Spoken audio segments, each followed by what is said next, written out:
Fuzzy read या non repeatable read, इसके लिए हम यही तीन ट्रांजैक्शंस को डिस्कस करेंगे और सात स्केड्यूल्स को डिस्कस करेंगे और फिगर आउट करेंगे कि इसके अंदर कोई फजी रीड है या नहीं। पहले तो फजी रीड की डेफिनेशन में आ जाते हैं।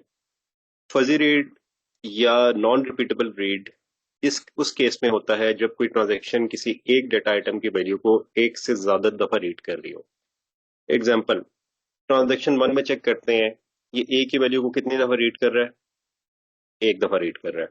बी को कितनी दफा रीड कर रहा है? एक ही दफा रीड कर रहा है। ट्रांजैक्शन टू भी ए की वैल्यू को एक ही दफा रीड कर रहा है, बी की वैल्यू को एक ही दफा रीड कर रहा है। But in case of transaction three, ये ए की वैल्यू को भी दो दफा रीड कर रहा है और बी की वैल्यू को भी दो दफा रीड कर रहा है। और फजी रीड क्या कहता है कि अगर एक स्केड्यूल के अंदर ट्रांजैक्शन थ्री ने ए की वैल्यू को रीड किया, तो जब ये दूसरी दफा उसको रीड करे, क्या उसको सेम वैल्यू मिल रही है कि नहीं? अब सेम वैल्यू कैसे नहीं मिलेगी? अगर उसके रीडिंग के दरमियान में किसी और ट्रांजैक्शन ने उसकी वैल्यू को राइट कर दिया है या चेंज कर दिया है। हम यहाँ एज्यूम करेंगे कि अगर कोई और ट्रांजैक्शन ए की वैल्यू को राइट करती है, तो जो ट्रांजैक्शन थ्री ने वैल्यू को रीड किया था उससे डिफरेंट ही राइट कर रही है। ठीक है। अब यहाँ पे आप चेक करते हैं इस स्केड्यूल एस के केस में, इसमें ट्रांजैक्शन वन यहाँ पे सारे ऑपरेशन चल रहे हैं और कंप्लीट हो रही है। ट्रांजैक्शन टू ये चार ऑपरेशन चल रहे हैं और ये यहाँ पे कमिट हो रही है, और इसी तरह बाद में ट्रांजैक्शन थ्री चल रही है। तो ट्रांजैक्शन थ्री के केस में ही फजी रीड हो सकता है। तो इस स्केड्यूल के अंदर ट्रांजैक्शन थ्री ने ए की वैल्यू को रीड किया, यहाँ पे रीड किया, बी को इधर रीड किया, इधर रीड किया। तो क्योंकि ये सीरियल स्केड्यूल है, यहाँ पे पहले ट्रांजैक्शन वन कंप्लीट होती है, फिर ट्रांजैक्शन टू कंप्लीट होती है, फिर ट्रांजैक्शन थ्री स्टार्ट होती है और वो अपने सारे ऑपरेशन करने के बाद कंप्लीट होती है। तो इस केस में तो फजी रीड का इशू नहीं आएगा। लेकिन स्केड्यूल एस वन के केस में चेक करते हैं। अब यहाँ पे भी हम सिर्फ ट्रांजैक्शन थ्री से ही स्टार्ट करेंगे, क्योंकि यहाँ पर ही सिर्फ और सिर्फ फजी रीड की पॉसिबिलिटी बन सकती है। तो यहाँ पे हम चेक करेंगे, पहले ए और बी दोनों को कर रहे हैं, तो हम आर थ्री ए चेक करते हैं कहाँ आ रहा है। अब एस वन स्केड्यूल में देखो आर थ्री ए यहाँ पर आ रहा है। फिर हम दूसरी दफा चेक करेंगे कि क्या दूसरी दफा आर थ्री ए कहीं पे आ रहा है? वो यहाँ पर आ रहा है। अब इन दो रीड्स के दरमियान में क्या किसी और ट्रांजैक्शन ने, इसने खुद नहीं, किसी और ट्रांजैक्शन ने क्या ए की वैल्यू को राइट किया?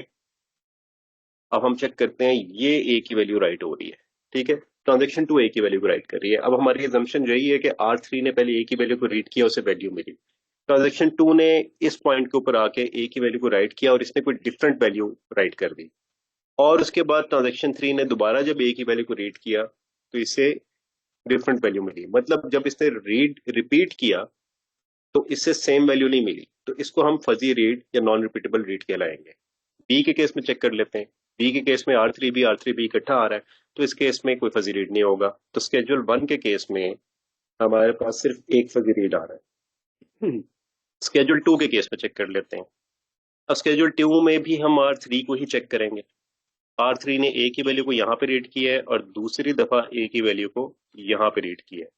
अब हमने चेक करना है कि क्या इस केस में कोई फजी रीड है या नहीं है। तो आर थ्री ने ए की वैल्यू को रीड किया और उसके बाद यहाँ पे ए की वैल्यू को किसी ने ट्रांजेक्शन टू ने राइट किया। ठीक है। तो इट मीन्स के यहाँ पर इसको जो दूसरी दफा रीड करेगा वैल्यू मिलेगी इस पॉइंट के ऊपर, वो इसको डिफरेंट मिलेगी। तो पहला फजी रीड तो ये हो गया। अब बी को भी चेक कर लेते हैं। आर थ्री बी एक दफा यहाँ पर रीड हो रहा है। ठीक है, दिस प्लेस, और दूसरी दफा यहाँ रीड हो रहा है। ठीक है। अब इन दो रीड्स के दरमियान में किसी ने क्या बी की वैल्यू को राइट किया? तो यहाँ पे आप चेक करें कि ये W2 बी की वैल्यू को राइट कर रहा है। तो इसने जब पहले बी की वैल्यू को रीड किया तो इसे एक वैल्यू मिली, इसने दूसरी दफा रीड किया तो इस राइट की वजह से इसको डिफरेंट वैल्यू मिलेगी। ठीक है, क्योंकि ये वैल्यू को चेंज कर देगा। यही हमारी जम्पशन भी थी। तो इस स्केड्यूल टू के केस में हमारा जो फजी रूट है वो दो दफा आ रहा है।